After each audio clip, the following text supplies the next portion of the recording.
Welcome back to Short Shifts from the Hockey Think Tank podcast. I'm reared and ready to go. Just scared Vechs on the other side there. I am Topher. I am your leader on this journey. I am Toph. Yeah, that's my name. I am Groot. Anyway, my name is Topher Scott. I reside in Libertyville, Illinois, and I'm excited to share this 10 minutes with you and my cousin co-host of the podcast, Jeffrey Lavecchio. He has no idea what the topic is going to be. We've probably already wasted almost a minute of our 10 minutes, but 10 minutes are on the clock. Vechs, I have a topic for you, should you choose to accept. I do. Okay, let's talk about the skating stride. Ooh. I want to break down the skating stride. You, my friend, had a beautiful skating stride. One of your strengths was your skating, and particularly getting straight line A to B. Like, very few people can beat you on those types of races. So, as I think there's a couple different ways we can do this. Number one is we can actually talk about stride mechanics and things like that and what it could potentially look like, but also what are some things that you can do in the gym to help your skating stride as well? Ooh, love that. Great question. Thank you. I always tell people this story because it just, you got to get people to connect with why they're going to change a habit that's just like they don't even know what they have, which is like how you're currently skating. After my first practice with the P Bruins, Mr. V, Paul Vincent, like world-renowned skating coach, skills coach in the NHL, he brought me over and he was like, you're really fast. He's like, but I can tell you like why you're off balance when you hit guys, or like sometimes, you fall over. And I'm like, yeah, why? And he's like, show me how. I'm like, please. He's like, show me how you throw a football. And I was like, what? He's like, show me how you throw a football. Like, show me the motion. And so like I'm on the ice and I like threw a football, pretended to. He's like, swing a tennis racket, shoot the puck, like throw a baseball.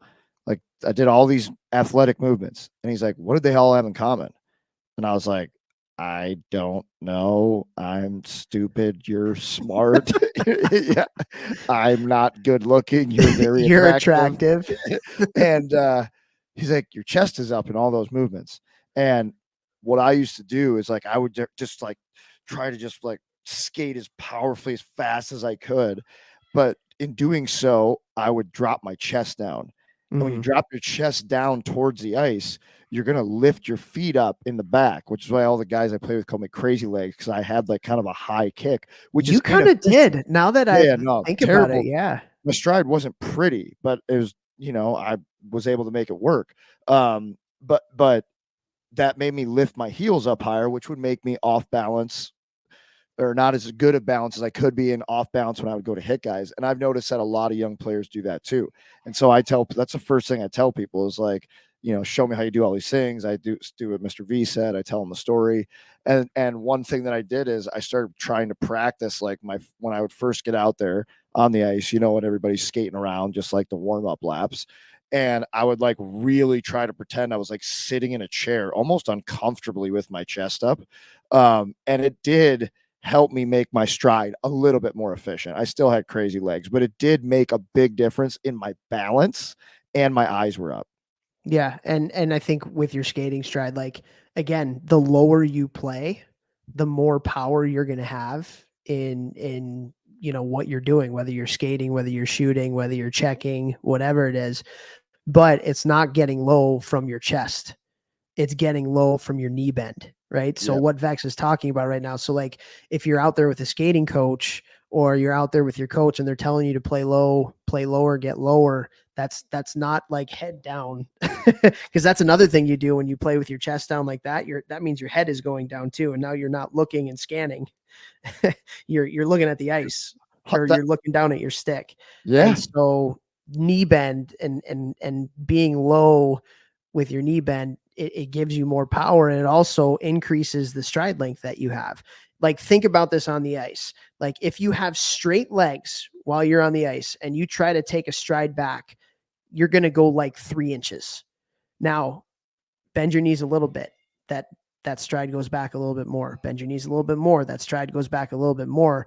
And you want to have a long stride length, right? And so the lower your knee bend is, the longer the stride length is going to be at the end of the day. So I would encourage, like, if you're walking, even if you're walking right now listening to this, like, think about it, like, have your legs straight and see how far back you can go with your leg when it's straight, and then bend your knees and see how much further you can go. So yeah. And by the way, for those people that don't know who Paul Vincent is, he's like the OG skills guy, like Yeah, the OG skills guy. And he has worked with so many NHL hockey players, so many NHL hockey teams, won Stanley Cups with the Chicago Blackhawks. Like, he's the man. So this he's stuff is gold. super, super knowledgeable. Yeah. And like I'd been to so many skating coaches before that, and no one had ever made it click in 5 seconds like he did, like, or 2 minutes of Isn't that that skating. crazy? Isn't Like that to absolutely me, like crazy? that is an unbelievable coach. Like that forever changed. Like it really changed how I played right away, because I went from playing with my head down all the time to playing with my head up at least some of the time. So like and I was more on balance. But um when you're younger, I think something you should be working on with your stride is your, what do they call it? Like your, when you're bringing it back, so you stride out and pulling your feet back, Recovery. like your recovery, the Yeah. recovery portion of the stride. Like too many players get lazy with that and don't bring their feet like all the way back and like Yeah. drive their recovery leg forward. And when they're younger, that's when you really see a difference, when you teach players to like really focus on that recovery back and driving out of the ice and forward. And that little detail will help younger players get faster, quicker, and start to learn how to kind of add power into their stride. Yeah. Yeah, totally. And at the end of the day, like, you're talking about the railroad tracks, Yeah. right? Like the kids who don't bring their feet closer back together, they kind of Yeah. just stay out there. And again, that is a short stride. Like, when you're striding, you want that, like, that mark on the ice to be pretty big. You want that mark on the ice to be pretty big by a long stride. And so if you don't bring your feet back to the appropriate way, then you're not going to get that long stride length for Right. Right. sure. And to go to things that to work on it in the gym, Hold on, can speed. I say one thing Yeah. before we get to the gym? I think the other thing, and this is not something that we learned, like, this was never something that we learned, but I think just with, like, we never heard of ankle flexion ever Yeah. when we were Yeah. younger. And now that's a big part of skating. That's a big part of what you do in the gym. Like, we used to have our socks, our ankles taped so tightly, and it's like the exact opposite now. And like, at the end of your stride, you want to snap that toe. At the end of the stride, you want to snap that toe and then bring it back into recover. And it just gives you a little extra oomph, a little extra that length, as you kind of are going through that stride. And like, the way that I've kind of learned just from talking to a bunch of different hockey people, and there are people much smarter than we are on the on the stride. Go to Yeah. YouTube, you can Oh probably yeah. find something better than this. But like, what I talk about is like knee bend, toe snap, recovery. Knee bend, toe snap, recovery. So Love it. go on with the Borfil. Sorry. Yeah. No, it's a great point. Snap that toe, like gives you that extra pop right off the end there. Um, in the gym, like it's not just one thing. You got to work on speed, power, strength. Like sprinting off the ice will help with your fast twitch muscle fiber development. Unfortunately, hockey is so um, stride efficiency and effectiveness dependent, and it's not the same as the running stride, but it will still help. You should be short sprinting at least once a week, building volume over the course of the off season. I do sprinting on Mondays and short sprints / shuttles, agility type of work, reactionary stuff on Thursdays throughout the off season with my guys. Other things you can be working on is like using driving med balls into the wall, like using your hips. So like med ball throws to work on power through your hips. Lots of jumping, obviously knowing how, when, where, why, all that type of stuff you have to know, but lots of jumping, and then lifting weights. And I think primarily lifting weights unilaterally makes way more sense in the off season. Bilaterally makes more sense in season. Unilaterally is one leg at a time. Think lunges, step ups, things like that. Bilaterally would be more like a sumo squat or a front squat, things like that.